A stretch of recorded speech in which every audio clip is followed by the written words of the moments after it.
بیان کیا جاتا ہے ایک دفعہ کسی جگہ پر اللہ والا رہتا تھا۔ اس کی بیوی بڑی بد زبان اور ناشکری تھی، جس کی وجہ سے وہ صاحب ایمان سخت پریشان رہتا تھا۔ چنانچہ ایک مرتبہ جب 2-3 دن کچھ کھانے کو میسر نہ آیا تو اس عورت نے شوہر کو بہت برا بھلا سنایا۔ کہا کہ بال بچے بھوک سے مر جاتے ہیں اور تو نکٹھو گھر میں بیٹھا رہتا ہے۔ کچھ تو شرم کر اور کما کر لا تاکہ بچے مصیبت سے دور ہوں۔ یہ سن کر شوہر کہنے لگا کہ خدا کی بندی، رات کے وقت شور و گل نہ مچا، میں صبح کو کچھ مزدوری کر لاؤں گا اور جو کچھ اجرت ملے گی تیرے سامنے لا کر رکھ دوں گا۔ چنانچہ جب وہ اللہ کا بندہ صبح کو مزدوری کرنے گیا تو کسی نے اس کی بات نہ پوچھی، باقی سب مزدور اپنے اپنے کام پر لگ گئے۔ جب اس بندہ خدا نے یہ حال دیکھا تو جنگل میں جا کر عشاء تک ذکر الہی میں مشغول رہا اور رات کو چپکے سے گھر میں جا پڑا کہ خالی ہاتھ دیکھ کر خدا جانے عورت کیا طوفان برپا کرے گی۔ صبح اٹھ کر پھر کہیں سے مزدوری کر لاؤں گا۔ رات کو جب عورت کی آنکھ کھلی تو کہنے لگی، میاں اب تک کہاں تھے اور کیا کما کر لائے؟ اس نے جواب دیا، میں نے جس کی مزدوری کی ہے وہ بڑا رحیم و کریم ہے، اس نے کل کو مزدوری دینے کا وعدہ کیا ہے۔ اس پر عورت نے چلا کر کہا، ہمارے بال بچے تو بھوکے مر رہے ہیں اور آپ وعدے کرتے پھرتے ہیں۔ پھر صبح کو وہ شخص مزدوری کے لیے گیا، مگر خدا کی شان پھر بھی اس کو کسی نے نہ پوچھا اور وہ مجبور ہو کر اسی مقام پر جنگل میں عبادت الہی اور گریہ وزاری میں عشاء تک مصروف رہا۔ پھر رات کے آدھے پہر جب ڈرتے ڈرتے گھر میں گیا تو وہ عورت کہنے لگی، دونوں دن کی مزدوری لائے ہو؟ اس بیچارے نے گھبرا کر کہا، آقا نے کل 3 دن کی مزدوری دینے کا وعدہ کیا ہے۔ یہ سن کر عورت آگ بگولا ہو کر کہنے لگی، اپنا بھلا چاہتے ہو تو صبح 3 دن کی مزدوری لے آؤ، ورنہ اپنا منہ نہ دکھانا۔ صبح کو اس عورت نے ایک تھیلی اس مرد کے حوالے کر کے کہا، 3 دن کی مزدوری اس میں لے آنا اور خبردار خالی ہاتھ میں گھر آنا۔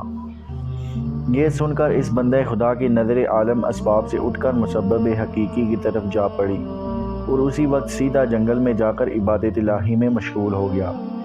اور پھر آدھی رات عورت کے خوف سے اس تھیلی میں ریت بھر لایا کہ رات اس ہیلے سے گزر جائے گی اور عورت کی بد زبانی سے بھی بچ جاؤں گا۔ مگر جس وقت گھر کے دروازے پر پہنچے تو عورت کا ڈر اس قدر غالب ہوا کہ خدا جانے آج کیا آفت برپا کرے گی۔ اس نے تھیلی ڈال کر واپس جانے کا ارادہ کر لیا، مگر اچانک گھر میں سے ایسی خوشبو آئی جس نے دل و دماغ کو معطر کر دیا اور وہ عورت خوش ہوتی ہوئی گھر سے نکل آئی۔ اس خدا کے بندے نے اس سے دریافت کیا کہ کیا معاملہ ہے؟ کہنے لگی کہ اندر چل کر اس کی حقیقت سنو اور خدا کا شکر ادا کرو، یقیناً تم سچ کہتے تھے اور تمہارا مزدوری دینے والا بھی سچا ہے۔ واقعہ یہ ہے کہ میں بچوں کے کھانے پینے کی فکر میں مدہوش بیٹھی تھی کہ اچانک کسی نے دروازے پر دستک دی۔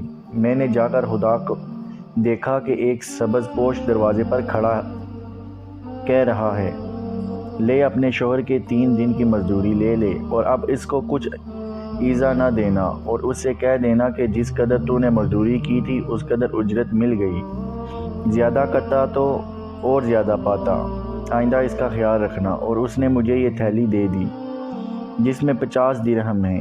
دم بدم اس کی خوشبو دل و دماغ کو معطر کر رہی ہے۔ یہ سن کر وہ بندہ خدا گریہ وزاری کے ساتھ خدا کے حمد و ثنا میں کھو گیا اور عورت اس کو شکستہ حال دیکھ کر حیران رہ گئی۔ یا خدا، یہ کیا معاملہ ہے؟ خوشحالی میں یہ پریشان حال کیوں ہے؟ چنانچہ جب ہوش آیا تو اس نے بتایا کہ اے ناشکری عورت، حقیقت یہ ہے کہ 3 دن میں نے کسی کی مزدوری نہیں کی بلکہ سارا دن عبادت الہی میں مشغول رہا۔ رات کو آ کر تیرے خوف سے یہ ہیلا کر دیتا کہ آقا نے کل مزدوری دینے کا وعدہ کیا ہے، مگر میرے مالک نے حقیقی نے اپنے غلام کو سچا کر دکھایا اور تیری رات دن کی آفت سے مجھ کو نجات دے دی۔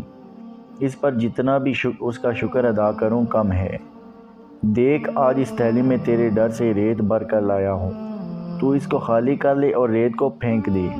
جب اس کی بیوی نے چاہا کہ تھیلی کو خالی کریں تو دیکھتی ہے کہ وہ تھیلی ایسے جواہرات سے بھری ہوئی ہے جن سے تمام گھر روشن ہو رہا ہے۔ یہ حال دیکھ کر اس اللہ کے بندے نے اپنی تمام عمر خدا کی شکر گزاری میں گزار دی۔ حاصل ہمیں یہ سبق ملتا ہے جو بندہ اپنے خدا پر بھروسہ کر کے اس کی اطاعت اور فرما برداری میں مصروف رہتا ہے، اسی طرح اللہ تعالیٰ اس کے غیب سے مدد فرماتا ہے۔ اللہ تعالیٰ ہم سب کو اس واقعے سے